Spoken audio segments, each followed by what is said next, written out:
Magandang tanghali po sa ating tagapamahalang hukom Magandang hapon din po. at sa atin pong Ginoong Pangulo. Nais ko lamang po magbigay ng isang maiksing manifesto. The gentleman has 2 minutes. Maraming salamat po. A'udhu billahi minasyaitanir rajim. Bismillahirrahmanirrahim.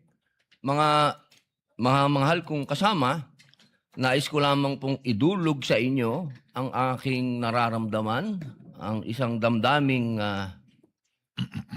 masasabi ko pong nagtatanong sapagkat ang mga nangyayari po sa ating hukuman sa mga oras na ito, hindi ko po alam kung ito ba ay eksakto lang na nangyayari o ito po ba ay sinasadya.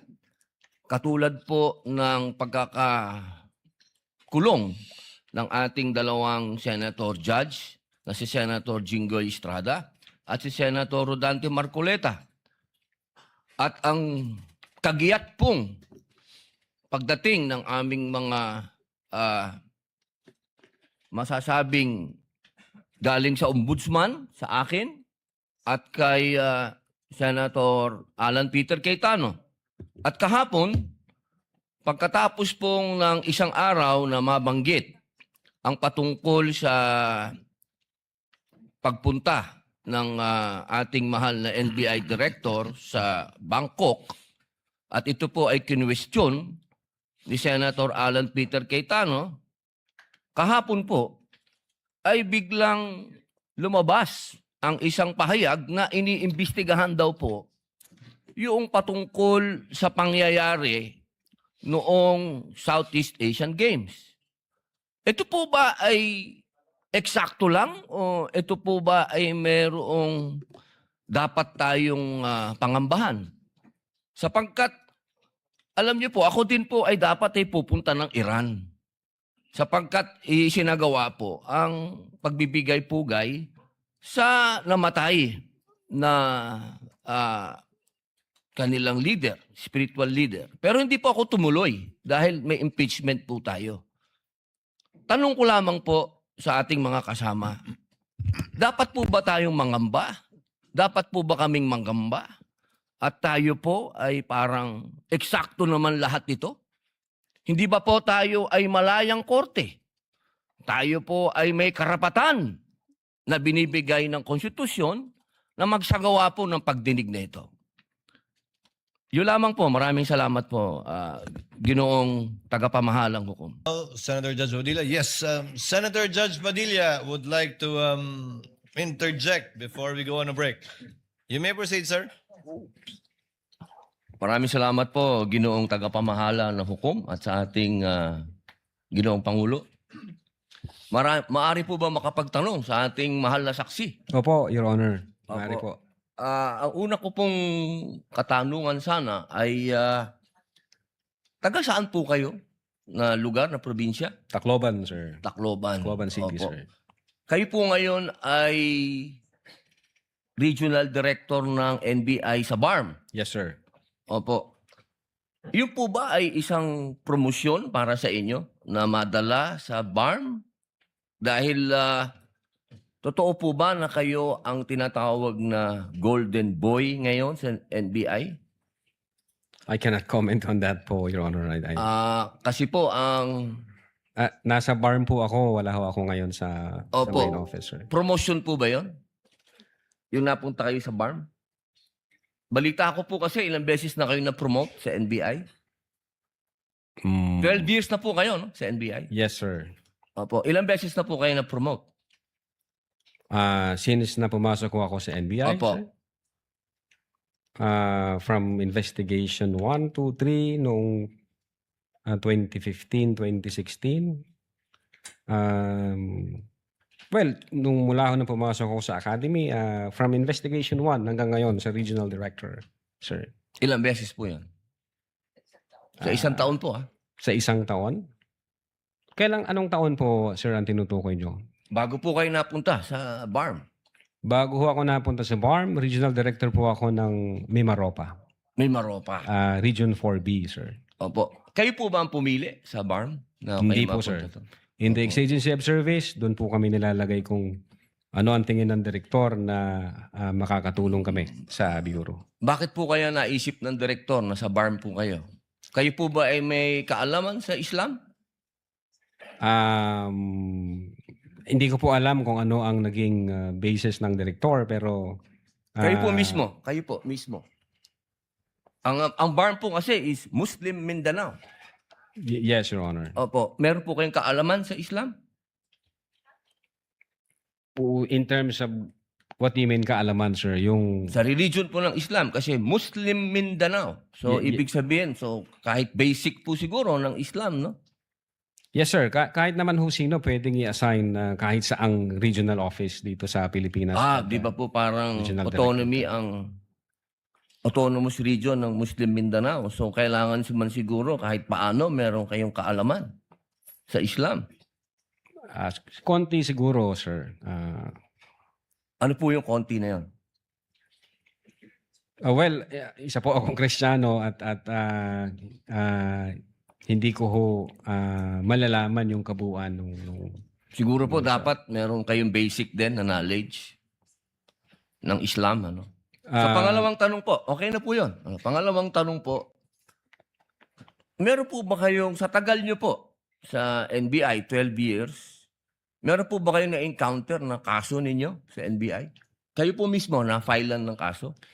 Your Honor, normal ho sa mga NBI agents na makakasuhan. In fact, maging sa sinumang law enforcement agency, that's the price we pay for doing our job and for protecting the country. As a matter of fact, in the NBI, Your Honor, we avoid the noise. We just finish the job. So sir. ano po yan? Yes? Yes po yan? Yung sagot nyo? Yes? Normal ho yan yun sa amin. So sir. yes po?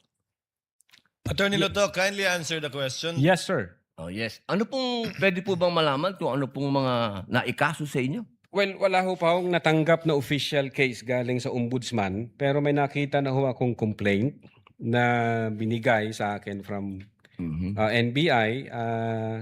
Hindi ko na humaalala yung sa case na yan. Pero nung chinek po namin yung case na yan, Your Honor, sabi ko doon sa mga kasama ko, tingnan nyo nga yung validity at authenticity ng case na to. Pinuntahan ho namin yung nagnotaryo. I So think meron Makati po, ano? Court yun. Yung Makati Court, nag-issue ho ng certification na fake yung notary diyan sa reklamo na yan. So sabi ko, huwag nyo nang pansinin, marami tayong trabaho. Kung fake yung notaryo na yan, mere scrap of paper yan. Huwag na nating pansinin. Although, nag-aantay po ako, Your Honor, na mag-notify sa akin ng OMB kasi sasagutin po namin na eto ho ang nakaalap namin, may dalawang Chinese na nagreklamo. Chinek ho namin doon sa BI, yung dalawang Chinese na yan, I think, 9 months nang overstay at pinaghahanap din ng... Ano pong kaso po Bureau of yung Immigration. ipinatong sa inyo? Anong kaso? Hindi ko maalala, Your Honor. Meron ho, may mga kaso ho doon na nakalagay. Pero again, sabi Wala ko po nga, kayong isa kahit maalala na ipinatong sa inyo? if I'm not mistaken, arbitrary detention, may ganun ba? May unlawful arrest? Wala ho sa akin ng record kasi nga, sabi ko nga, nung makita namin na fake yung notary, hindi na ho namin binigyan ng pansin, Your Honor. Kasi napakakapal po nitong hawak ko. Wala akong problema, Your Honor. Sasagutin po kakapal. namin yan. Apo. Sasagutin ko Hindi po niyo yan. pa po nasagot magmula noong February 29 Kasi wala pa hong official notice galing sa kung anong ahensya. na nakarating po sa inyo. Wala pa. Wala pa ho. Ang nakuha ko lang, yung kopya niyan, siguro may nagpadala sa akin. Sabi ko, teka muna, wala akong official na nare-receive from OMB. So, nung chinek ho namin, kung nag-i-exist ba yung kaso, fake yung notary, hindi na namin So, binigyan ibig niyo ng pong pansin. sabihin hanggang ngayon, hindi kayo sigurado kung nag-i-exist to. Dapat may notice na ako from ombudsman. Di ba sir. po dapat ang reaksyon ng isang tao kapag may kaso, harapin? Precisely, Kasi Your Honor. Hinihintay ko nga po yung notice from ombudsman. Na pag meron na hong notice Wala po ang kayong ombudsman- notice hanggang ngayon? Sa Wala pa ombudsman? po, Your Honor. Yun nga ang inaantay ko kasi sasagutin namin kasi meron po kaming certification na fake yung notary. Inaantay ko po, Your Honor. Mas maganda po, maharap nyo kagad. Definitely, hindi ko lalong-lalo namin na po- tatakbuhan yan, sir. Kasi napakahalaga po ngayon nito.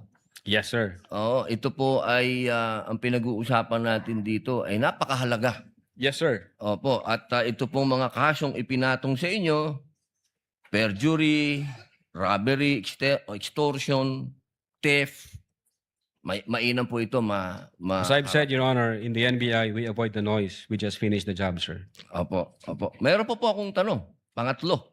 Opo. Kanina po na ang ganda ng talakayan nyo tungkol sa Romanov. Yes, sir. Opo. Alam niyo po ba yung istorya ng Romanov? At ang gaganda po ng mga sagutan ninyo, alam niyo po ba yung historical background ng Romanov? Ang alam ko lang po dyan, Your Honor, yun yung nangyari sa, I think, Tsar, kung hindi ako nagkakamali, sa Russia. Sa Russia. Opo, Opo. Sino po ba yung nakakalaban ng Tsar? Again, hindi ko po maalala, hindi ko po nakita yung buong... Yun. Kasi napakahalaga po malaman ng taong bayan kung sino po ang tinatawag natin na Romanov at Yes, sino yung nakalaban nila. Kasi po, katabi ko ang isa sa Marcos family. Yes, sir. Alam naman po natin lahat, batid natin lahat, na si Apo Lakay, Ferdinand Marcos Sr., ang number 1 na lumaban sa komunista dito sa Pilipinas. Batid naman din po natin na ang nag-execute sa Tsar kay Nikolai at sa kanyang mga anak, sa kanyang pamilya, ay ang komunista. Alam mo po ba niyo? Yes, sir. Opo. Ngayon, sino po ba ang pangalawang pangulo na lumaban sa komunista? Sino po, sir? Ay di si Pangulong Rodrigo Roa Duterte. Hindi ba po dapat isipin natin yung Romanov ay tungkol sa threat na pumapasok sa mga pamilya na mga namumuno dito sa ating bayan na lumalaban sa komunista. Komunista po ako Gusto ko lamang pong alamin ninyo. Yes, sir. But well, insofar as the investigation on the issue of whether or not may Romanov or operation of Romanov, ang sabi ko po kanina, nasa intelligence service po namin yan. At I think ang makakasagot po niyan, Your Honor, yung director po namin. Opo, kasi nabanggit nyo kanina sa usapan po ninyo si Baste. Yun Na po yung... sinasabi nyo po kasi kanina sa usapan po ninyo, sa napakagandang usapan, na yung Romanov, hindi na ipapaliwanag kasi kung ano ba yung ugat nun. Napakahalaga po na alam natin yung ugat. Si Presidente Marcos Sr. ang lumaban sa komunista, kaya nagkaroon ng threat noong 1986. Yes, sir. Ngayon, sinasabi ni Baste na nagkakaroon ng threat sa kanila, pamilya, sapagkat alam naman nating lahat na ang nagpatuloy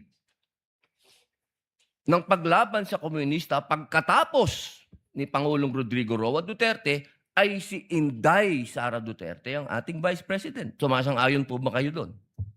Wala po akong personal knowledge, sir. Ay, bakit po kayo walang personal knowledge? Yun po ang sumunod na assignment ng ating Vice Presidente pagkaupo niya. Siya po ang nag-take over ng NTF-ELCAC. Hindi po alam ng NBI yun. Well, nag-NTF-ELCAC siya, pero yung factual circumstances doon, Factual, wala pa po akong... wala po kayong... Pero alam niyo po, sagutin na lang po ninyo na siya ang nag-take over ng NTF-ELCAC. Yes, Your Honor. Opo. Isa na lang po, ginoong tagapamahalang hukom. Sabi niyo po kanina, ulitin ko lang po, gusto ko lang pong malaman uli. Inamin niyo po na wala kayong personal knowledge tungkol dun sa threat ng Pangulo. Ng pangalaw, sabi niyo po kanina, wala kayong personal knowledge na kumuha na ng assassin o papatay sa Pangulo, ang pangalawang Pangulo. Narinig ko po kanina. During that time? Yes or no lang po. During that time, ongoing ho ang validation namin, So, sir. ibig niyo pong sabihin ngayon, meron na kayong personal knowledge na meron na kayong...